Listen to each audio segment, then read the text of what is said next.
Tell you about Chelsea Clinton. She's announced she and her husband are expecting their second child. The daughter of presidential candidate Hillary, and Bill Clinton already has a 1-year-old, and her second baby is expected next summer. So could a new Clinton grandchild cause a bump in the ratings? See what we did there? To answer this question, let's bring in Bob Weiner, should we, a former spokesman for the Clinton White House. Hi, thanks for joining us on Sky News this afternoon. It's great news for the whole family, but presumably it might also play well in the polls. Okay, nobody's doing it for poll playing. Chelsea is such an invaluable person to Hillary. I went with her to the Sydney Olympics. She's a great person and a great organizer, and she has been for a lifetime. But nobody's playing this politically. It's joy to the family.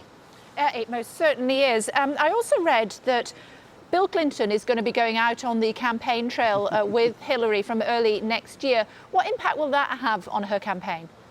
Enormous impact, Kay. And by the way, it's good to be with you. Enormous impact. Nobody is a better campaigner than Bill, with his charisma and his political antenna.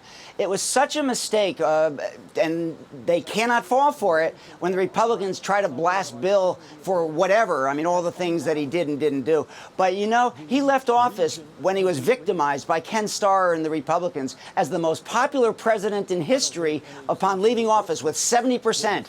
So let's not forget that. And I've talked to him about that, and he was very interested on that because it defuses the lie that he's not effective as a campaigner, which is what the Republicans would like to engender. And we saw the president playing golf today. He's off now to Hawaii for the holidays. In Hawaii. Yeah. How important is it that he will offer, presumably, we're assuming that it's going to be Hillary. It might not be, but it is looking increasingly likely that it will be Hillary who's the presidential candidate for the Democrats. How likely is it that he will offer support, and how much support can he offer? Well, a lot. I was at his closeout news conference, and, you know, he diffused the myth that he didn't accomplish anything. When you talk about the economic crash, about joblessness at half of what it was under the Bush crash, about 13 million jobs, about getting bin Laden. He has accomplished so much about health care, and 1/3 fewer people uninsured, the lowest uninsured in history. And by the way, the rates that the Republicans like to claim are rising, they're rising at half the rate that they were for the previous 3 decades, when the insurance companies could run rampant, unregulated. So the health care bill is an enormous accomplishment. And everybody forgets that Mitt Romney said that one of the reasons he lost was the effectiveness of the health bill and the benefits that people have been getting from it. Fox has never replayed that clip, by the way. So that Obama can be an enormous help. And Hillary is a very good, smart campaigner. For the op-eds that we have done, and that's what I do now, is I run a foundation writing op-eds in top papers with young journalists.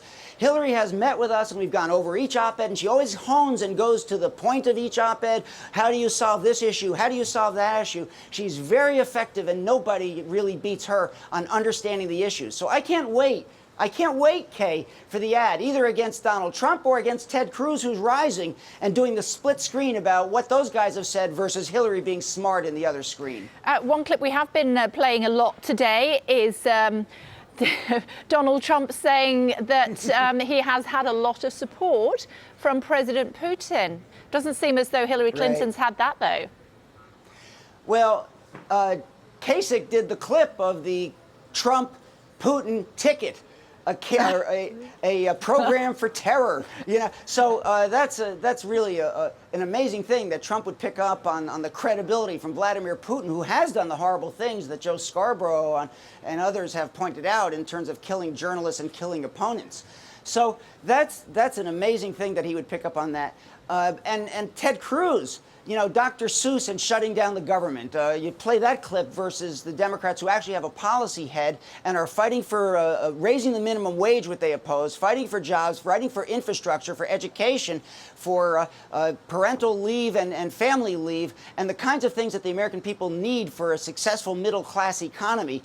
And it's going to be quite a difference and quite an issue-based campaign from our point of view versus bluster on the other side. Now, if Hillary Clinton does find herself up against Donald Trump, how should she play that? Presumably she shouldn't just dismiss him as the fool, as the buffoon, because that's just going to rile the American public.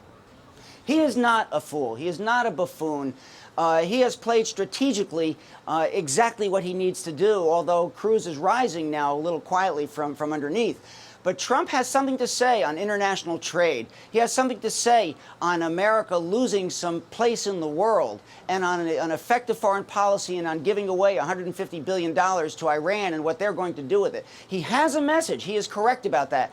And if we take him lightly, it's at our own loss. So we will all be counseling our side to make sure that we take Donald Trump very seriously. And he doesn't have a grandchild to introduce to the American people next year. But he sure does pump his kids. Bob Weiner, it's great to talk to you as always. Come back soon. Thank you very much indeed. It's a pleasure. Thanks, Kay. Thank you.